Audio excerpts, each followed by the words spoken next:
Hey everyone, Iris here.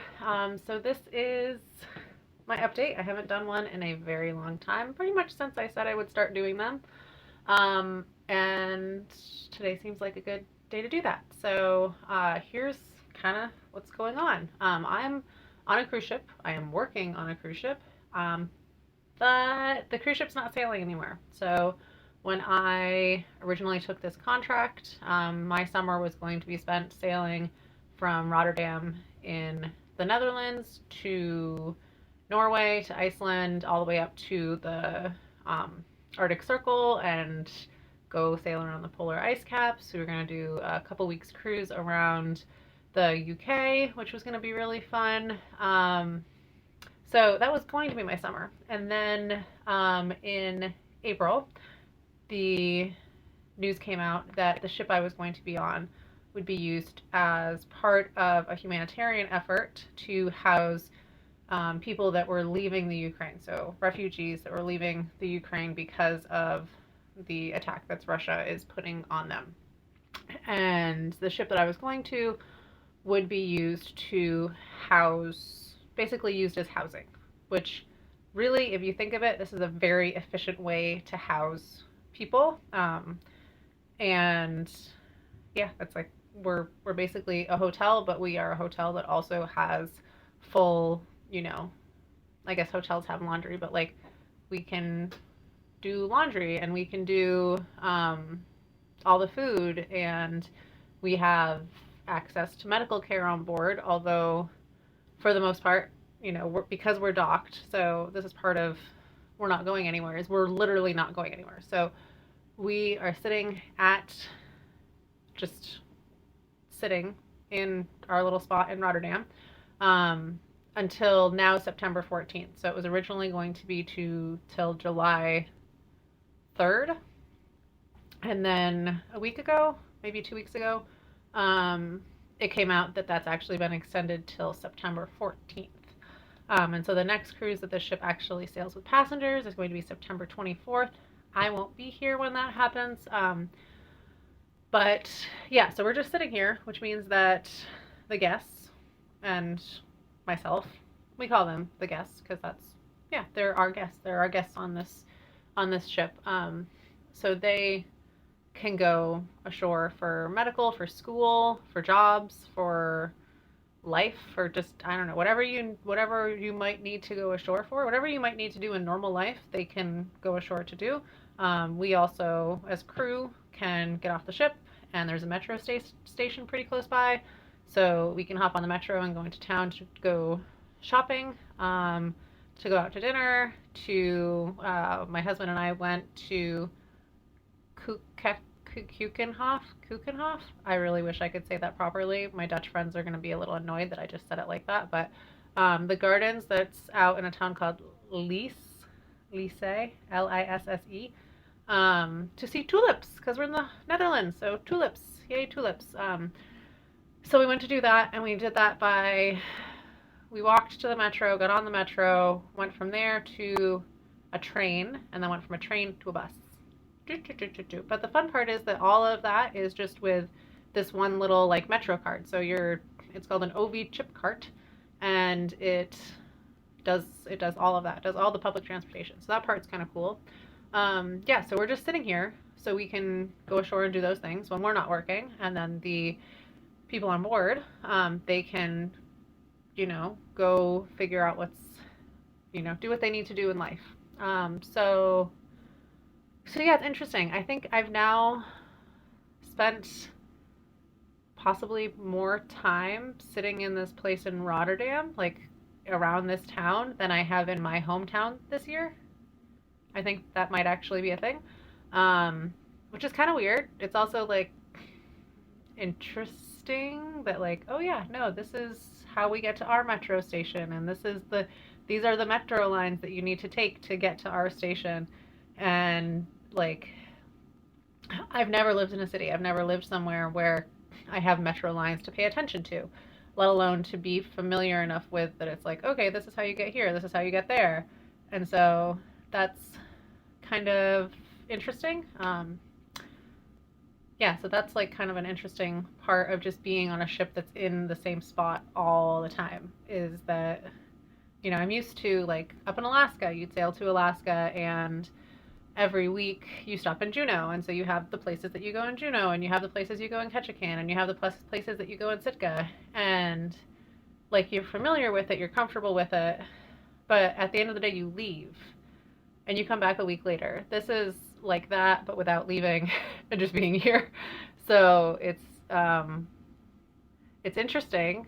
It's yeah. I mean, I I don't know. It's not it's if comparing apples and oranges, very different experience in terms of the fact that we're just on a ship that's not moving. It's kind of fun because other cruises have been going by, so like it's great for ship watching. Like if you like different cruise ships, um, like today, there's going to be the MSC Virtuosa that's going to go sail by. I have a friend that's on that ship. Hopefully, we can wave at each other from the distance. Last week, there was another friend that was on a princess ship that sailed by. Got some good pictures back and forth. So good for ship spotting. Um, it's different being on board with, I don't know, I don't exactly know how to describe the onboard experience. It's good. My grandma keeps asking me like, "Oh, how's your job going?" And it's like, my job is good. Like it's, everything. The parts of my job are very interesting. I'm getting to work with a lot of really great people that I wouldn't work with otherwise. I'm working with some of the kind of shoreside people that are coming on board work that are working with our guests. Um, and so it's very interesting to see the different organizations that are coming together and working and the support that they're giving, which is wonderful. Um, but you definitely can have a pretty wide range of emotions. There's a bunch of kids, and the kids are happy and they're playing and they're really cute and it's like there's the joy that can come from children, like just seeing them be joyful brings you joy, but then you can also have the heartache part that goes with it. Um, so it's interesting. It's a very interesting experience. Hopefully, it's a once in a lifetime experience. Mostly because I don't want there to be war anywhere. Let's just stop with the wars. Let's stop all the bad stuff. So we can just all be happy and healthy and all that good stuff. But I'm very grateful to be a part of this situation, this effort. Happy to help in the ways that I can. Um, yeah, so everything is good, and I don't have any super exciting Dutch plans. I am planning on going to see the old SS Rotterdam, probably in the next couple weeks. My immediate plans are to go see Top Gun Maverick at a movie theater that's not too far from here. So that's on my list. Once we have a day where my husband and I's work schedule lines up so we can both go ashore at the same time to go see a movie. Gonna go see Top Gun. And yeah, that's kind of it. So, anyways, if anyone has any questions about what's happening, about my life on board, but my job, I'll answer the best I can and with what I can. And I hope everyone has a wonderful day. I will be working on some World Cruise 2024 content.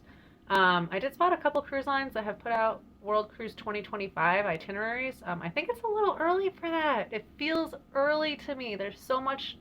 If we've learned nothing in the last few years, it's that everything can change. And so it feels like putting out a 2025 itinerary is that's 2.5 years away. There's so much that can change in the world.